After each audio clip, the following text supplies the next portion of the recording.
Mouse Trouble News fans, right now in Ontario, the Roman Catholic Bishops Association has come out with a 12-page report saying that they want the public to conduct civil disobedience in the face of government policy that they feel would contradict their religious beliefs.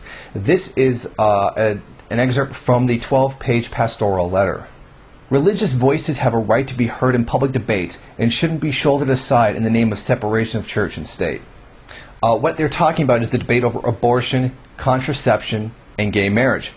Now, what they really mean by this, and what the actual goal of this is, I firmly believe, is the anti-bullying legislation that's being pushed through Ontario.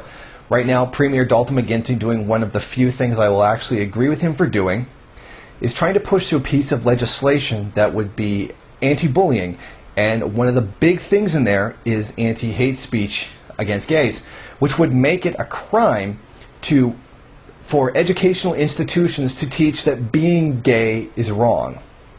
Now, I firmly agree with that, and part of the problem here is that the Catholic school board system in Canada is funded by the government. There's three types of schools in Canada: public school, Catholic school, and private school. Essentially, Catholic school and public school are exactly the same thing. They are both funded by the government, but obviously one is Catholic and one is completely secular. I myself went to a Catholic school. Now, while it is funded by the government, funds are allocated according to how many students there are. For example, if X percentage of the students in the city go to a Catholic school, then that percentage of the funds goes there. So it's kind of the same thing, although it is giving money to a religious institution, which I don't agree with. And I think the Catholic school board system, despite the fact having actually gone there, I think should be abolished and just create one public education system which would allow a concentration of funds and resources and would make the whole thing a hell of a lot more efficient. And then there's a whole situation where in certain sections of Ontario there are entire French schools, French public schools, and then entire French-only Catholic schools, which makes the whole situation much more complicated. It's not just the Catholic school board system, the Catholic Church that has a problem with it. Jewish schools, Islamic schools are also saying the same thing, that they want also to be able to teach that gay is wrong, and that would actually become a crime if this policy actually gets through. And that's one thing to them, I'd say, tough. You don't get to teach that gay is wrong. Now, I agree that anybody wants to preach a certain religious belief. If the religious people want to be heard in public, by all means, go ahead and do so. But you need to understand that religious beliefs should not be reflected in the government. I myself am religious. I would not force my religion into the government, if that were even possible. Religion doesn't belong in the government, and they are arguing that it's the separation of church and state that says that they should be able to teach that gay is wrong. Well, then on the other side of the coin, I say separation of church and state, that their religious beliefs should not affect government policy. Now, this was also in the letter. In a constitutional democracy such as Canada's, the system of justice must strive to protect more effectively freedom of religion and of conscience as key elements of our free and democratic society. Essentially, what they're doing now is trying to make a lot of noise or bring a lot of attention to this issue, as they feel is infringing upon their right, not just Catholic, but Islamic and Jewish as well, to preach that being gay is wrong. And unfortunately for them, that is hate speech. Now, this is one issue the Catholic Church has been very loud on.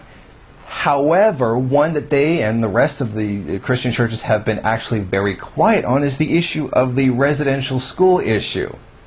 They've all been very quiet on that one, and particularly quiet when it comes to paying out the damages for what they did to this country's indigenous population decades ago, and their refusal to largely create any kind of public debate. I believe every church has apologized at some point, although the Catholic Church took what I call a very cowardly route in that regard. The Pope did issue an apology, as long as it was only held before, I believe it was a handful of people, was not recorded, was not transcribed, and would not ever be made public. In other words, there was no actual public apology to those who were harmed by the Catholic Church during the residential school system, although every other church that was involved has actually publicly apologized. Now, I don't want the church making any kind of state decisions whatsoever. The church does not belong in politics, and unfortunately, despite what they say, this is exactly what they're doing right now, and they have absolutely no right to be doing this. If the issues that they're really concerned with is abortion, contraception, and gay marriage, absolutely. All three of these things are a personal choice. You don't believe in abortion? Don't have one. You don't believe in contraception? Don't use it. You don't want gay marriages? Don't perform them, don't have them. I believe the church has a right to refuse to conduct homosexual marriage ceremonies if they choose to. I find it ignorant and backward, but it is their free choice to make that decision.